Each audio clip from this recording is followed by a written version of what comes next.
If you're running a business and still using the wrong entity structure, you're probably bleeding money month after month without even realizing it. I'm not talking about a loophole. I'm talking about a simple shift that can unlock tax savings, asset protection, and even more funding for growth. I've helped thousands of entrepreneurs make this change. And when they do, they ask the same question: why didn't somebody tell me this sooner? If you're serious about keeping more of what you earn while protecting the business you built, it starts with how your business is structured. Let's break it down. So why is the wrong entity structure one of the most common mistakes entrepreneurs make? And I will give you two words, and they're both four-letter words, but they're not cuss words, don't worry. Easy and lazy. These are the two four-letter words that are really stealing your wealth as an entrepreneur. Why? What's going on? Well, you may have had a tax preparer or a so-called tax advisor. You may have had somebody tell you, well, hey, you're too small. You should just be a Schedule C. So Schedule C is like a solo entrepreneur, right? Just a single member limited liability company, or not even that. You just open a bank account, right? And you start a business and you report it on a Schedule C on your Form 1040, your personal tax return. What's going on here? Well, what's going on is, first of all, the IRS doesn't trust you. Why don't they trust you? Well, because the IRS likes double entry accounting. Double entry accounting is pretty simple. It's debits on the left and credits on the right. Well, why do they like double entry accounting? Well, double entry accounting means that you're more likely to be accurate. In fact, it's kind of hard to be too far wrong if you use double entry accounting. That's the magic of double entry accounting. Schedule C is single entry accounting. You get one side without the other. So of course the IRS doesn't trust you. Second of all, you're paying Social Security taxes on 100%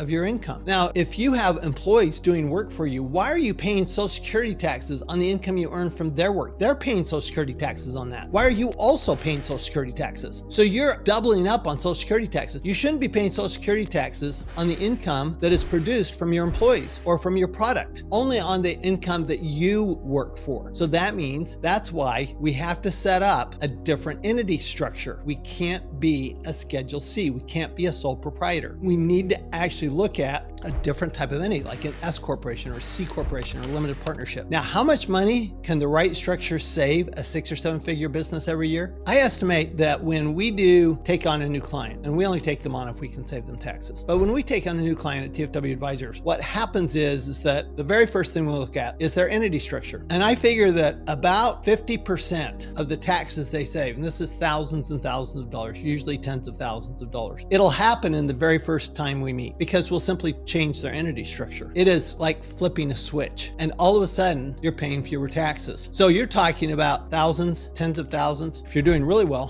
hundreds of thousands, simply by changing your entity structure. We recently changed the entity structure for a new client, and it saved them 25% of their tax bill every year, immediately. 25% of their tax bill. Think about it, if you could flip a switch and save 25% of your tax bill, what would that be worth to you? So what's the difference between an LLC, an S Corp, and a C Corp, and who should use which? Well, an LLC, first of all, is not a tax entity. An LLC is a legal structure, and an LLC can be taxed as an S Corp, or it can be taxed as a C Corp, or it can be taxed as a sole proprietorship or a partnership. So talk to your attorney about whether to use an LLC or a corporation. So there's LLCs, there are corporations, and there are partnerships. These are three different legal entities. For tax purposes, there are only corporations and partnerships. However, there are different types of corporations. There are S corporations and C corporations. An S corporation, the owner pays the taxes on the income, and a C corporation, the business pays the taxes. You go, well, why wouldn't I always want to be a C corporation and have the business pay the taxes? Well, the reason is because if you're taking the money out, you can actually pay more tax as a C corporation. So how do I decide when to use which entity? That's where you sit down with a really strong tax advisor, like one of our TFW advisors,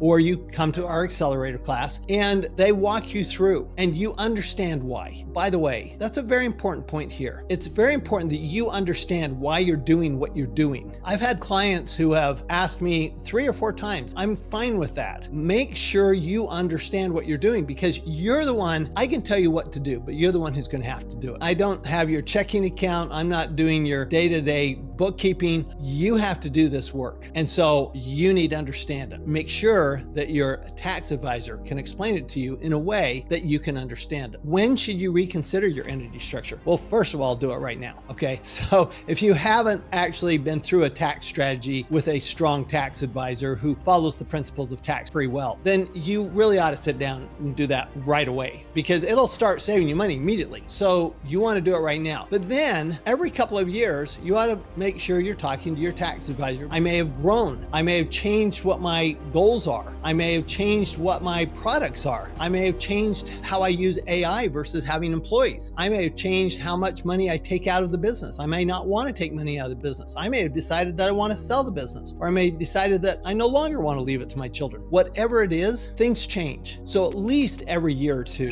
make sure you revisit your entity structure. Now, if you're not sure whether your current entity structure is helping you or hurting you, I'm telling you right now, you're not alone. Most business owners pick an entity once and never even think about it ever again, even as they grow out of it and leave money on the table every single year. That's exactly why I created this free training. I'll show you how to set up your business the right way so you legally pay less in taxes with reduced risk and put more money back into growth of your business. Click the link below to register, and when you refer a friend, you'll be entered to win a private one-on-one strategy session with me, as well as a few other surprises. The spots go fast, so make sure you grab yours now before it fills up. Can you really change your entity structure even years after being in business? Of course you can. Now, it's harder. Let's be fair. There's more work to be done. I'll give you an example. Every once in a while, I run into somebody who has investment real estate in a C corporation because they got some really bad tax advice from these people who are promoting online. Okay. And I'm going, well, this is a really bad idea. Well, how do I change that? Well, that's where we sit down and do a real tax strategy. And we have to figure out, how do we make the changes? Are there facts that are in our favor that maybe we won't have to pay so much tax when we make this change? Or do we even need to make the change? But all of those things we have to look at on a regular basis. Now, what are the biggest mistakes people make when they set up an LLC or an S Corp? First of all, they don't choose their entity when they set up an LLC. You have to choose. If you don't choose, you're automatically either a sole proprietorship or a general partnership. Well, those are both bad entities for a business. Instead, you want to choose an S Corp or a C Corp. Okay, now, what's the mistake people make? Well, some people choose to be an S corporation when they really should be a C corporation right from the beginning. Or I see a lot of times some people choose a simple S corporation structure when what they should have is they've got a partner and they should each have their own S corporation, and the business should be operated as an LLC taxed as a partnership. I know that's a lot to get your mind through, so watch this video over and over again. Once again, I see people all the time. They make the simple mistake. Well, there's only two of us. We'll just be an S corporation. Here's what happens. You're an S corporation with two of you. Let's say you own it 50-50. Great. You're going to split everything 50-50, right? Really? So you want to drive a Lamborghini and your business partner wants to drive a Tesla, and they're okay paying for your Lamborghini? I don't think so. So what are you going to do? Well, that's where a different entity structure makes sense. So it seems like, wow, it should be that simple. And it is simple once you understand what you're doing, but you need to understand what you're doing. And if you have an advisor who doesn't understand what they're doing, or you suspect that you don't know if they know what they're doing because they don't talk to you about it, then sit down with a strong tax advisor, learn from your tax advisor what you should be doing. Now, how do investors, this is one I love, how do investors use multiple entities to reduce their taxes? So first of all, a business entity frequently is in like a corporation, S corporation or C corporation. But if you're investing in real estate, it should almost never be an S corporation or C corporation, especially long-term investment real estate or even short-term rentals. Really like to see that, because